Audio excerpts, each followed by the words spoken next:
I just have to say, bro, Pedro Munez pulled the biggest bitch move in all of UFC history. And Pedro, if you're watching this, you are fucking bitch made. I went out of my way to DM. I don't DM people. I DM'd him. I found his little shitty Instagram profile and I said, "Yo, you are the biggest bitch in the world." Like, how do you feel after that, bro? Right after, I was pretty emotional because obviously I want to go in there and put on a performance. I feel like I had 12 weeks of training, go in there and deliver a spectacular finish. And I had so many people out there. I was in the octagon looking around, all the people wearing merch, and for it to end like that, in my eyes, that was a boring fight. Nothing really happened. I was starting to get his rhythm. I was starting to dot him up. I was looking for that finish, and he just robbed me of that moment. I didn't believe I poked him in the eye. My hands were up. If anything, I might have tapped his eye a little bit. Not enough to stop a fight. Michael Bisping fought with one eye. At the end of the day, I'm fighting the number one contender now. I'm fighting Peter Yan. So UFC looked at it as a win. I looked at it as a win. I just got robbed that moment. No, I agree. And bro, I feel like I'm so excited because I've been riding with you for a while now. And the one thing I see is that I feel like actually similar to my career is people like just are doubting you because of how quick you rose to fame and they're not giving your skill actual credit. What do you say to the people who are like that? And what do you say to the people who are doubting and saying you're just hype and you have pink hair? Like, what do you say to those people? Well, I mean, they are right. I am hype and I do have pink hair. So they're not wrong in a sense. The only thing they're lacking is the knowledge of my true skill set. For me, people are like, holy shit, you're fighting Peter Yan, the number one contender.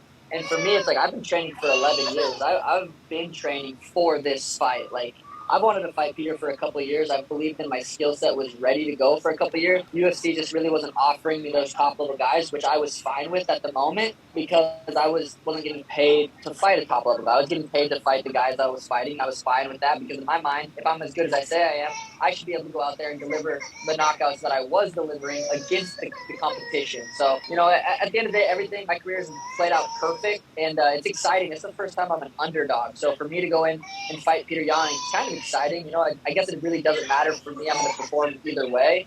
But everyone's always expecting me to go out there and get a highlight finish. Now everyone's kind of expecting me to go out there and get worked by Peter Yan. Like, he's as good as everyone thinks he is. He beat Jose Aldo. He beat Aljo. He beat all these guys. So for me to go in there and put his lights out, really it blows me up to where I want to be. No, 100%. And I know Peter is a great contender. I know he's a great opponent. He's a fucking animal. But we're all betting on you, man. Like, I just know you. We've hung out together. I know your mindset, and we know you're gonna win. We're, download Betr, by the way, and bet on this guy because Sean is the future of the UFC. And what I love about it is people really tune into your fights. Like, Dana, put this guy as the fucking main event because I'm tuning in to watch him. I turn the TV off after Sean fights, man. Get this guy main event. He deserves it. He's the one that's making waves. He's the one. This kid is smart. And what we respect about your hustle is we see you. You're a CEO. You're more than just a fighter. You're on Twitch. You're doing YouTube videos. You're making content. You're hanging out with the right people. And that is what fighters need. And I just want to give you a round of applause because not a lot of fighters understand how to move the way that you're moving right now. It's super awesome to see, man. And I have a weird question, but whenever you're with your coach out in public, do people think he is Canelo?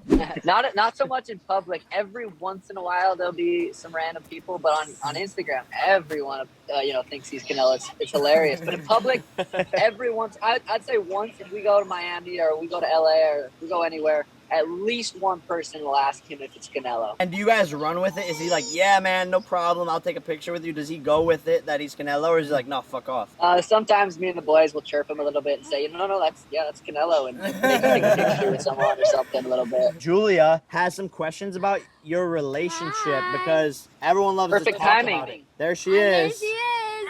Oh, little sugar too. Sugar too. Let's hear your questions. Here, I might give Danny an AirPod so she can hear them too. Biggest question on my mind is, your wife goes into labor and it's fight night. Where are you going, huh? I mean, you gotta fight. That's my fucking boy. I wouldn't schedule a fight that close to labor. We didn't have anything scheduled. We knew about like couple months in between there that we weren't going to schedule anything. So Julie and I are actually having conversations about like when to get pregnant. wow. So Well, I mean, congratulations on that. I guess that On would the be the first step. discussion. Elena was a complete accident for us.